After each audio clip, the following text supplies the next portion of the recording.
Hello guys, welcome back to a brand new video. In this video I have another election prediction to do. This one is an interesting one. It is an alternate 2016 election prediction. So for the Democratic primaries in 2016, it was mainly Hillary Clinton versus Bernie Sanders, and Hillary Clinton ended up coming on top, with Donald Trump coming on top above people like Jeb Bush, Ted Cruz, Marco Rubio, John Kasich, Chris Christie, people like that. And so we're going to do a prediction on what if Hillary was not the nominee. Obviously, as you know, Donald Trump beat Hillary Clinton due to Hillary's scandals and other factors like that. But Bernie Sanders was less well known at the time. Now he's more well known. But how would he have been able to do it against Donald Trump? Obviously, everybody thought Hillary was going to beat Trump, so why wouldn't they think Bernie was going to beat Trump? And now I'm going to predict whether he would have actually beaten Trump. So we'll fill out the safe states as always: Alaska, Kansas, Oklahoma, Arkansas, Louisiana, Mississippi, Alabama, Tennessee, Kentucky, West Virginia, Indiana, South Carolina,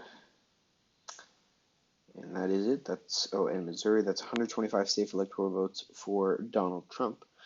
And then all these states, including Oregon, would have been safe. Hawaii, Illinois, New York, Vermont, Maine's first. All of these states, that puts Bernie Sanders at 183 safe electoral votes to Donald Trump's 125 safe electoral votes. So we'll start doing the likely, lean, and tilt states. We'll start over here. I think Bernie Sanders would have won state of New Hampshire lean. It is a more Republican state than the state of Vermont that he's from, but the sister states thing would have had something to do with it. The Northeast appeal that he would have been able to have. Maine at large, I think, would have gone likely, and Maine second, I think, would have gone tilt. Bernie Sanders, again, being from the Northeast. Maine's a bit politically independent from the rest of the country in that they hold different views. They'd vote for somebody like Bernie while also voting for somebody like Susan Collins, the Republican senator from there. That's been there for around 30 years or something. So I think that Maine and New Hampshire both go to Bernie. Going down here, I think West Virginia would have gone tilt. I'm really hesitant to say this because the establishment really did not like Bernie. They voted overwhelmingly against him in the primaries. But if he were to be the nominee, I still think that they would have to vote for him over Donald Trump, and that's what they would have done. It's from the state of North Carolina. I believe it would have been a lean state. In real life, it was won by 5 points, which is on the cusp between likely and lean. But I believe if Bernie was the nominee, it would have gone lean. The state of Georgia, I believe, would have gone likely. If you look at the trends with states like Georgia, Texas, and Arizona, which we'll talk about later, Texas and Arizona, but with the state of Georgia, you have the shifting demographics of suburban vote, and I just don't think that these were in play as much yet in 2016, and Bernie Sanders would not have been able to get as much of that vote. From the state of Florida, I believe, would have gone actually lean towards Donald Trump. It went by about 2.5%, I think, to Donald Trump in real life against Hillary. And I think that since Hillary campaigned here a lot and she still lost by 2.5 points, Bernie would not have done as well here as Donald Trump, as Hillary did. He probably would have lost the state by 4 points. The Latino vote, the suburban vote in Miami-Dade County wouldn't have turned out in enough to vote for him. State of Texas, I believe, would have been likely. This went by 9 against Trump to Hillary, and Bernie's not very popular in the suburban vote here. Socialist ideas probably wouldn't go too well here. But from the state of Colorado, this is Bernie territory. Same thing with New Mexico. Actually, Colorado is lean just because of the trends and everything, but these states both would have gone to him by comfortable margins. The state of Arizona would have gone lean.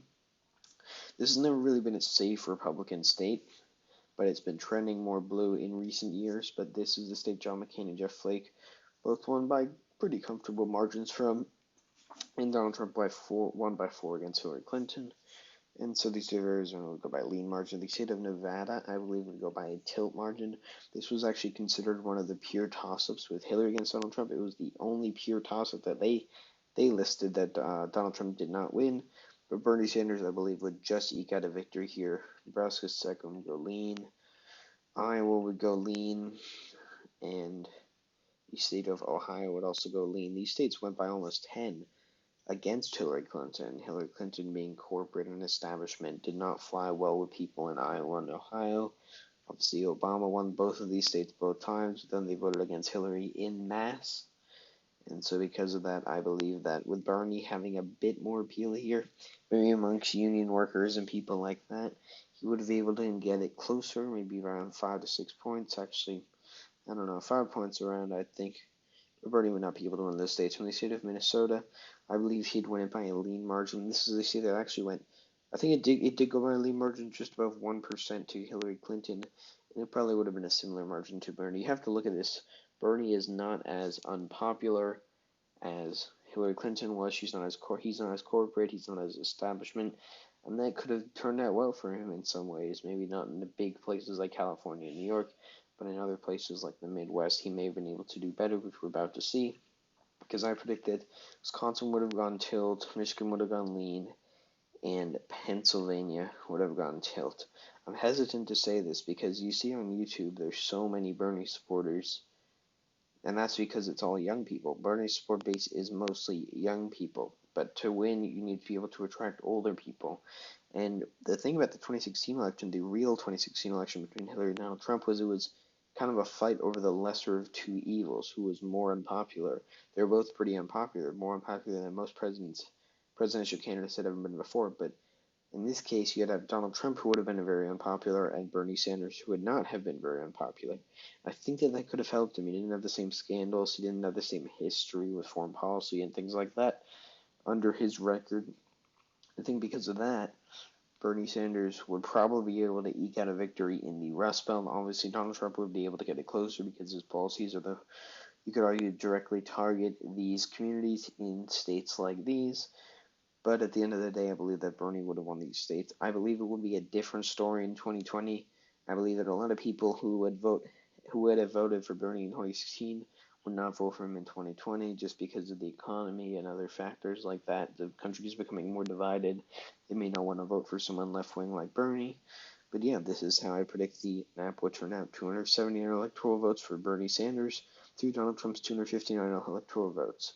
And let me just be clear again, this is not a 2020 election prediction. This is a 2016 alternate history election prediction. If Bernie had beaten Hillary in the nomination, and this happened in 2016, and in 2020, I believe this would be a completely different story. Some states would be closer, some states would be wider margins. But yeah, I hope you all enjoyed this video. Please like and subscribe as always, and I'll see you guys later.